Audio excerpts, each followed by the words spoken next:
Hey, what's up? Good morning, good morning. So, today is July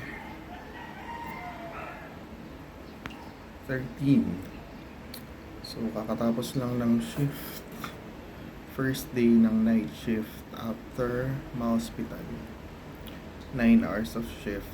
Nakakapanibago ulit. So, it's been a long time nung nag-night shift ako. Napapunta ng morning shift. Ngayon, balik ulit sa night shift.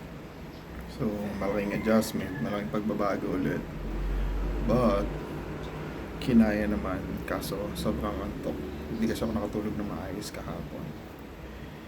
And syempre, after ng mahabang shift, 9 hours, almusal, pandesal lang saka pansit. Di na kaya magluto, bumili na lang ako. And syempre, tambay dito sa labas. I-enjoy ang isang tasa ng kape habang nag-aantay ng araw kasi bihira tayo arawan. So, good morning everyone. Coffee po tayo.